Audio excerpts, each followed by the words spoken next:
Welcome, dear friend, to Am I Sleeping? Climb into bed and get cozy while we explore the stories that linger in the shadow of consciousness, reality, and nightmare. And tonight, we're going to be talking about stains, the kind that never quite wash out. The only question you'll ask yourself is, am I sleeping?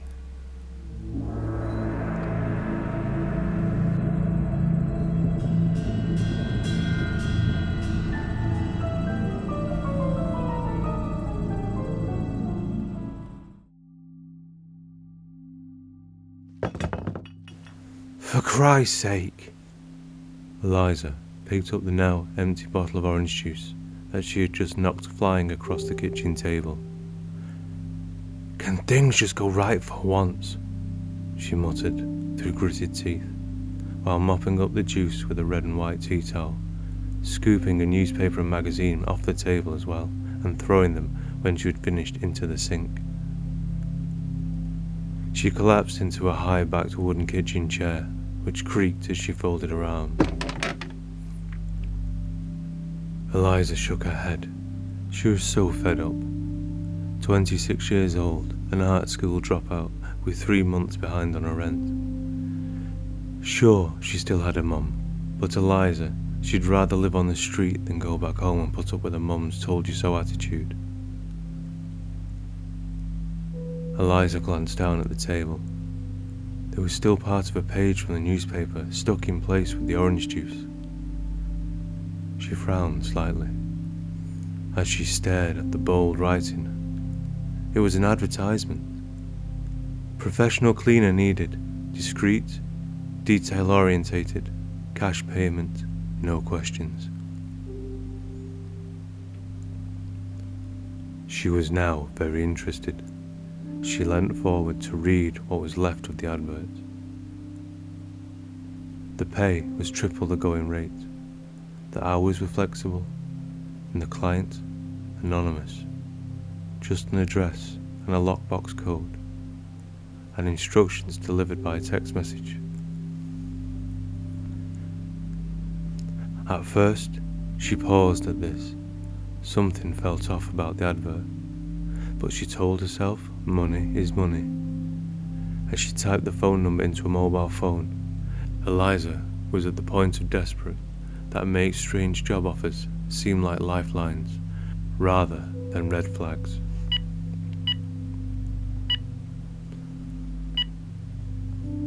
When she called the number, there was no answer. Her heart dropped.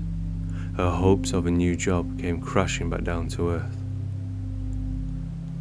But a few days later, Eliza received a text message telling her of a time and a place for tomorrow. Excitedly, she replied, saying that she accepted.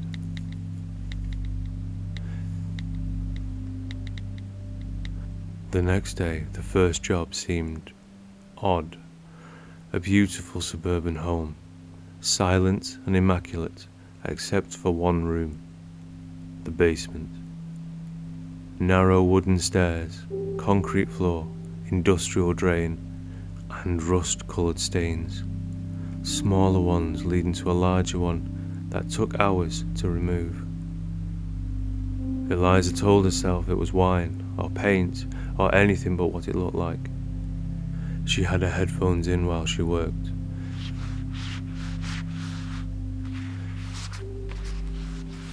Until she had an uncontrollable feeling that she was being watched.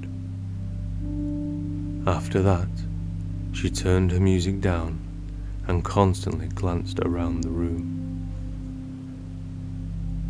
When she finished, she packed up her cleaning supplies and slowly walked up the wooden stairs.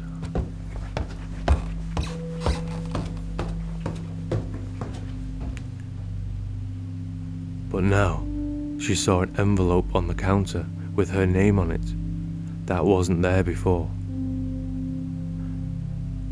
Hello? She called out, but silence. Inside the envelope was money. More than what was promised, with a note. Excellent work. Same time next week.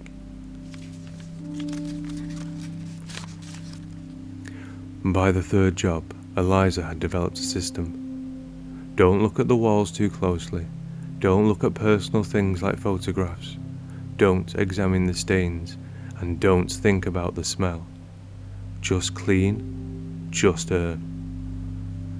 Her apartment was no longer at risk. She bought new clothes, paid off debts, started a savings account. Life was so good, and her mum even had to admit how well Eliza was doing.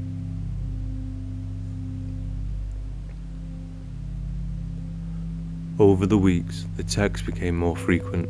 Different houses, different neighbourhoods, same stains, same drains, same envelope of cash.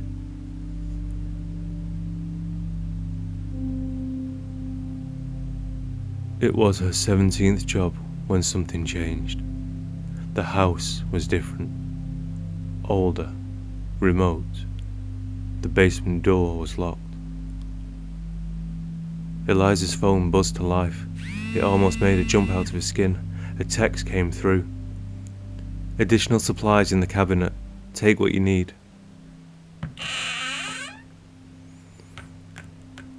Inside, she found the usual cleaning products and a newspaper with today's date. The headline read, "8th victim of the bleach killer found." The article described the victims, the method, and the cleaning agent that had been used to remove evidence at every crime scene found so far. There, in the middle of the page, in a grainy police sketch, a face Eliza had glimpsed only once, when a car had pulled away from one of the houses when she had arrived.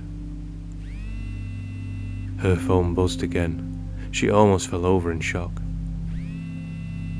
She read the message twice just to understand the words. "You've seen it now. We should talk. I'm outside."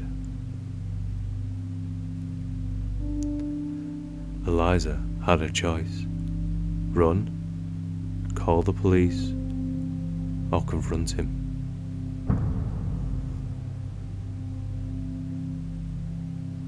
She's not quite sure why she chose what happened next, but instead she put on her gloves, opened the bleach, and texted back.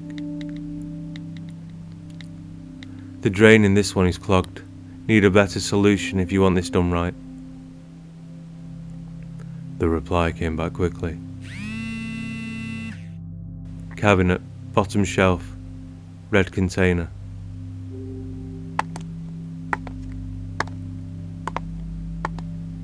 When he entered the basement 20 minutes later, Eliza was finishing up.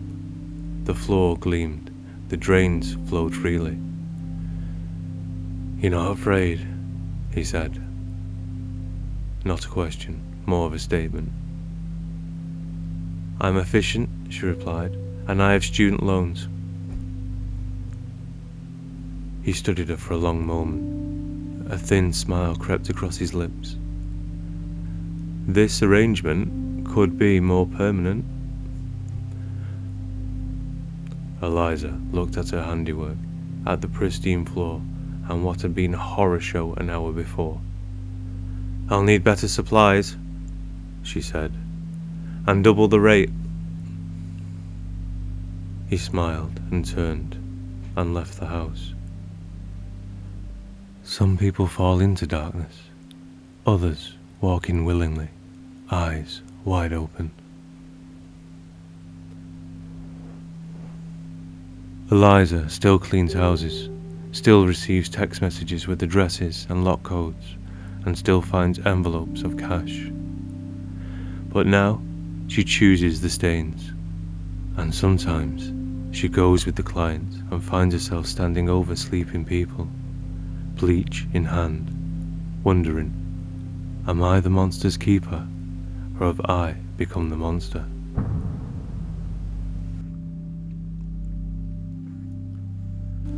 Thank you for listening to Am I Sleeping? If you enjoyed this story, please like and subscribe. Leave a comment about what keeps you awake at night, and remember, Sometimes the most terrifying choice is the one you make willingly.